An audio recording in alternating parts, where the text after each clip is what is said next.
રાજકોટ મહાનગરપાલિકા વિસ્તારમાં જે છે તાપમાનનો પારો 41 થી 42 ડિગ્રી સુધી જવાની જે શક્યતા છે ઇન્ડિયન મેટ્રોલોજીકલ ડિપાર્ટમેન્ટ દ્વારા પ્રસિદ્ધ કરવામાં આવી છે।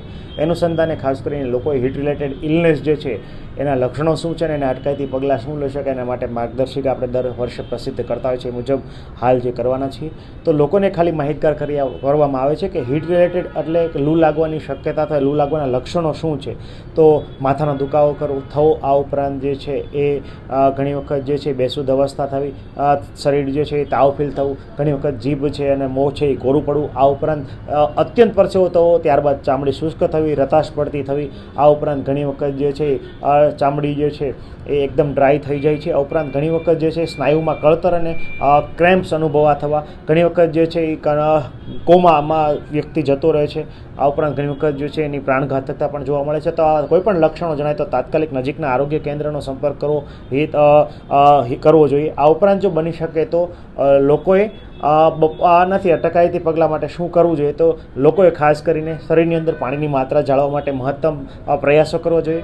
બની શકે તો દર કલાકે ઓછામાં ઓછું 1 થી 1.5 ગ્લાસ જેટલું પાણી જે છે પીવું છે એ ખૂબ જરૂરી છે। બની શકે તો બહારના ઠંડા પીણા અને અત્યંત ગળા પીણાનું સેવન કરવાને બદલે ઘરે બનાવેલા તાજા અને સાત્વિક ફ્રૂટ જ્યુસ ઉપરાંત બની શકાય તો લીંબુ પાણી, છાશ, ઘોળું, નાળિયેર પાણી વગેરેનું સેવન કરવું ખૂબ હિતકારક છે। ઋતુમાં આવતા અત્યારના જે ફળો જે છે એનું પણ સેવન જે કરવું ખૂબ હિતકારક છે। બની શકે તો પીક અવર્સ દરમિયાન એટલે કે બપોરના સમયે બહાર જવાનું છે એ લોકોએ ટાળવું જોઈએ। જો જવાનું થાય તો ખાસ કરીને વયોવૃદ્ધ લોકો ઉપરાંત સગર્ભા અને ધાત્રી બહેનો કે બાળકોએ છે બહાર જવાનું ટાળવું જોઈએ। અને જો કોઈ એડલ્ટ વ્યક્તિ બહાર જવાનું થાય તો બની શકે તો શરીર ઉપર આછા કલરના વસ્ત્રો અને ખુલતા વસ્ત્રો, કોટનના વસ્ત્રો પરિધાન કરવા ખૂબ આવશ્યક છે। ઉપરાંત ટોપી, મફલર, ગોગલ, સનગ્લાસ, આ ઉપરાંત સનસ્ક્રીન, લોશન વગેરેનો ઉપયોગ કરવો ખૂબ હિતકારક છે, જેનાથી આપણે તાત્કાલિક જે છે હીટ સ્ટ્રોક રિલેટેડ ઇલનેસ છે અટકાવી શકીએ છીએ।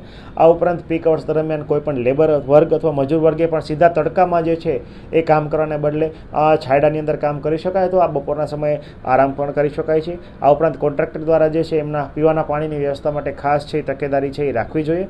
આ ઉપરાંત લોકોએ પણ ખાસ કરીને જે લોકો સ્ટ્રેનિયસ વર્ક પરસેવો પડે એવું કામ કરતા હોય તો એમણે પાણીના પીવાની માત્રા જે છે એ 2 થી 3 ગ્લાસ જેટલા દર કલાકે 2 થી 3 ગ્લાસ જેટલું પાણી પણ પીવું છે એ ખાસ કરીને ઉનાળાના દિવસોમાં છે એ હિતકારક રહેલું છે।